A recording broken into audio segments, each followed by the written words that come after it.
Finally, the wait is nearly over. The NBA season is just around the corner, and the great storylines are already building up. With the defending champs in OKC looking to build a dynasty, the rest of the league is either sharpening their swords or they're ducking for cover. Welcome back, or welcome to America's Sports. In this NBA Weekly edition, this is the season opening preview. So we're going to get into things like awards given out to individual players, first team, second team stuff. I'm going to give you a list of my favorite League Pass teams this year, and I'm also going to give you my top 10 for the beginning of the year and an actual scale of 1 to 100 of this team's potential of actually knocking off OKC in a 7-game series. Let's get into it. So, how do you technically become eligible for this list? Well, it's simple in the way I've done it over the last couple of seasons. You just have to have less than 25 nationally televised games. This rule rules out 8 teams. The first one is kind of a no-brainer. This is the Cleveland Cavaliers, who just barely missed the cutoff, so they do have 24 nationally televised games. I made this same list last year, and they were on the list last year as well. But yeah, this is the team that you're going to want to watch. They are awesome on offense, but they get after it on defense too. They should be at least a top 2 seed in the East. I think at the very worst, they're going to be a 3. So I'm not going to say this moving forward, but barring any catastrophic injuries. Darius Garland, since entering the league, has always been one of my most favorite point guard. He's so slick, so smooth, and Evan Mobley is one of the most fun guys to watch all around because of all the things that he can do, and I love watching defense. Go back to last year, and one of the most fun matchups of the entire playoffs was the Warriors and Rockets last year, 2 really good defensive teams, and the NBA might not know this, but that's what they need more of. A lot of people are saying that it's time for Donovan Mitchell to prove it as the number 1 who can take you far into the playoffs, as he has not gotten out of the second round despite having, a couple of number 1 seeds. But I will say I am happy that they are on Christmas Day. Them and the Thunder, that's great to see them back on Christmas Day. They're going to win a lot of games, and it's going to be a lot of fun up in Cleveland.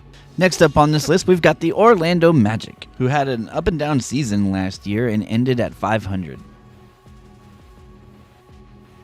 I think everyone would agree they had one of the better off seasons. Last year, their biggest obstacles were the 3-point shooting and depth, specifically guard depth. They addressed both these things in free agency and in the NBA draft. I love the way this team is constructed throughout now and the future. They're a lot deeper now, and they should be able to shoot the 3 ball at least a good 8 to 10 spots better than they did a year ago, just by the additions of Desmond Bane, Tyus Jones, and Jace Richardson. I love the rookie Jace Richardson. I think he's great for this Orlando Magic team. I think they think that as well. And the star power is there. For them to only be nationally televised in 14 games is a little bit crazy to me, because I think they are in that same tier with the Knicks and the Cavs. I think they are up there with them. A lot of people think in the East it's a 2-team race to get out of the East this year. I don't think so.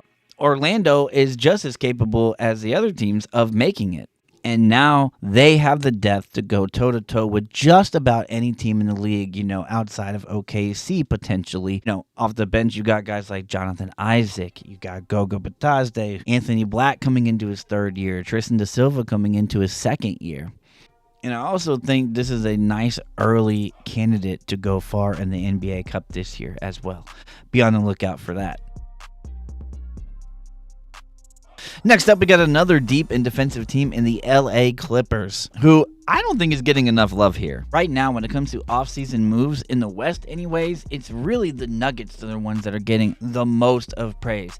And I think that's just wrong.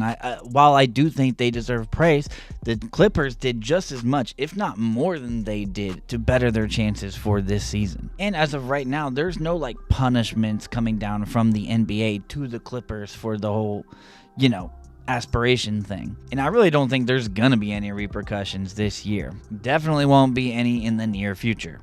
And right now, yeah, it's an old team, but all these guys are healthy. Now, are they gonna win as many games as the Thunder?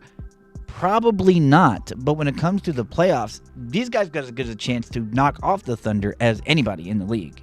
Not only is this a very solid starting five, but if you look at the second team, all of those guys were starters at some point last season. They have veteran leadership. They've got multiple good ball handling guards, which you need against OKC. They have shooting, and they have defense.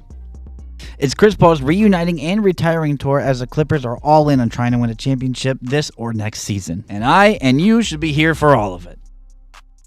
I know a lot of you on your list would personally have the Dallas Mavs and the San Antonio Spurs, and I agree, those are going to be two awesome teams on League Pass. You got Cooper Flagg's rookie year, and you got Wemby, who potentially could play out a full season. So, no explanations needed there. We're all in agreement that those are great teams to watch. And while I mentioned Flagg and Wemby, they are pretty heavy favorites to win some awards this year. So, let's segue right into the awards. DPOY this year, in my opinion, is going to be a two-man race, but Wemby should be the favored player. Now, if Wemby doesn't play enough games, or if his team has a really bad defensive rating with a bad record, then I could see them giving it to Chet Holmgren. I'd love to say Dyson Daniels has a chance, but they hate giving DPOY out to guards. So if there's a dark horse that I love, then it is Anthony Davis.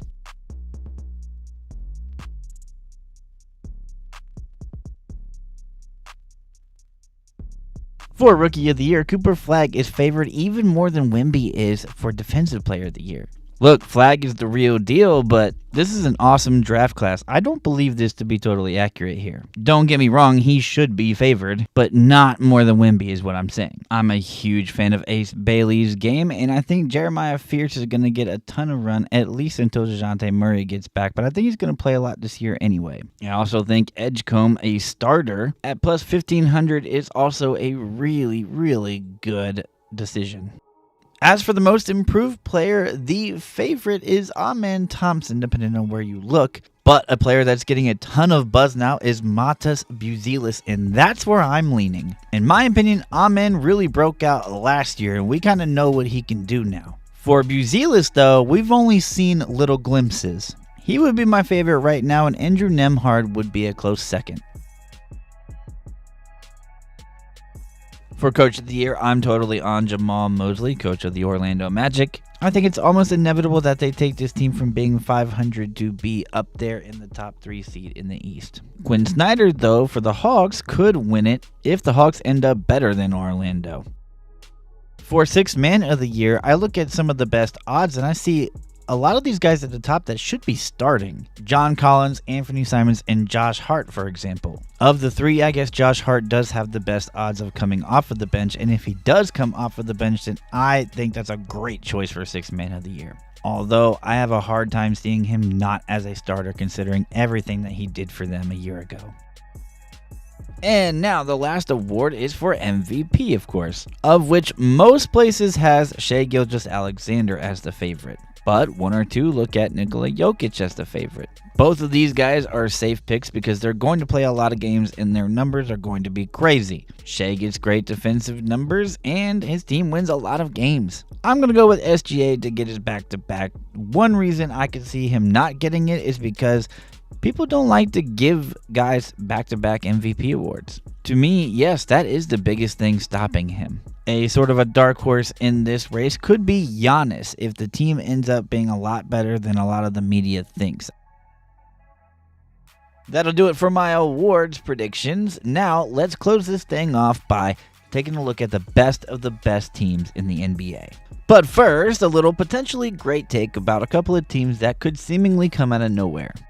Now look, every year there's a team or two that the national media thinks is going to stink, and they end up being pretty good, or at least around 500 to be a play-in team. And for as much shit as they have gotten in the offseason, I actually think the Pelicans can be pretty good. Now, it's a huge if, but if Zion Williamson stays healthy, this team will probably be about a play-in team, probably a 9 or 10 seed. I could see them being around 500 for sure. It's always been about Zion staying healthy, and Trey Murphy is going to be a special player for the next decade of basketball. 2 years ago, I believe Zion played 62 games, and they were in the play-in. Actually, they made the playoffs as an 8 seed. And I also think they have a little bit of pride. They were pretty shitty last year, and they don't want to be shitty again. Another team that I think that can be better than a lot of the national media things is the Toronto Raptors. There's a lot of talent over there as well. Just keep an eye on Toronto to at least be competitive. All right, now let's officially get into my top 10. At number 10, I've got the LA Lakers. There's a bunch of star potential here. There's no question about it. And there's some shooters on this team. I don't think they'll start particularly strong. I think they'll be 1-2 this week. And they'll be asking a lot defensively out of guys like Marcus Smart and Jake LaRavia. But it's all about how you finish for the Lakers, and LeBron will be back in no time. At number 9, I got the Orlando Magic, and I've got them number 3 in the East. We already talked about them on the League Pass section. But yeah, a great defensive team that added more depth in shooting. It's about Jalen Suggs staying healthy, though. We saw the difference it made a year ago. At number 8, I got the Houston Rockets. Now, let me be clear about something. I do not think that they'll have the 8th best record in the NBA. I think they'll be a little bit better than that. And look, I like Reed Shepherd, but the lack of guard play and the three-point shooting is something that you absolutely need, especially in the West where the Thunder live. I think they'll be more prepared to win a championship next season.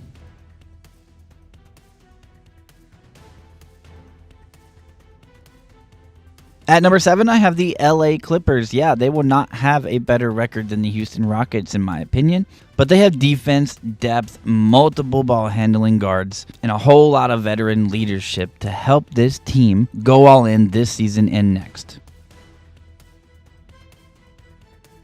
At number 6, I have the Denver Nuggets. I see a lot of people putting them at either number 1 or number 2, and respectfully, I just don't see that. Yes, they improved. Yes, they made a good trade with the Nets, but a lot of teams in the West, especially at the top, made good moves too, and they all got better also. I see Denver as a 3 or possibly a 4 seed yet again, and we'll have to play OKC in the second round yet again. I'm also tired of hearing the whole, oh, they took OKC to 7 games. Yeah, but they got their asses kicked in 3 of those games. And the Clippers took Denver to 7 games too. Look, it's a really good team. I'm glad that Bruce Brown is back as well. I just have a couple of teams that I like better so far. At number 5, I have the Minnesota Timberwolves. They have finished ahead of Denver for the last 2 years, made the Western Conference Finals for the last 2 seasons, and a guy like Julius Randle should be even better in his second year with this team. I look for guys like Rob Dillingham and Terrence Shannon Jr. to take big leaps, especially Shannon Jr. At number 4, I have the Golden State Warriors, and yeah, you do worry about health a little bit, but don't you worry about health for every single basketball team? Jimmy will get a full season with this Warriors team, and that's only going to be positive. And when a guy like D'Anthony Melton gets back for this team, that's going to be a bigger addition than people realize. I give them, along with the Clippers, the best chance at matching up with the Thunder, in a playoff series, of course.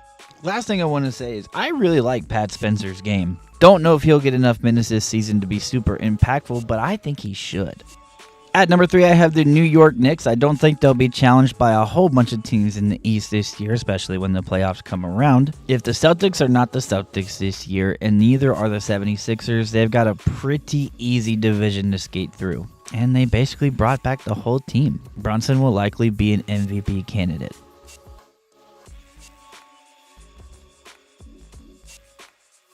At number 2, I have the Cleveland Cavaliers, and I think they are the biggest threat to the Oklahoma City Thunder, especially because if the Thunder make the championship, that's probably who they'll see. There will be some adversity for them as they will be without their point guard Darius Garland, and he means a lot to Cleveland, more than people realize. But they brought in guys like Lonzo Ball and Larry Nance Jr. to add some depth and defensive versatility. DeAndre Hunter can at least do the scoring part for Garland while he's out.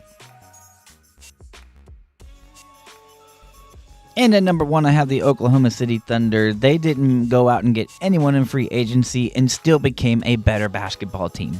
Loved their draft. We'll get to see Nikola Topic, although we will not get to see Thomas Sorber this year. We also got guys like Barnhizer. And I think AJ Mitchell is going to have a wonderful second season. This right here are the favorites. It's just hard to repeat. That's the only thing standing in their way. The fact that it's hard to go back to back.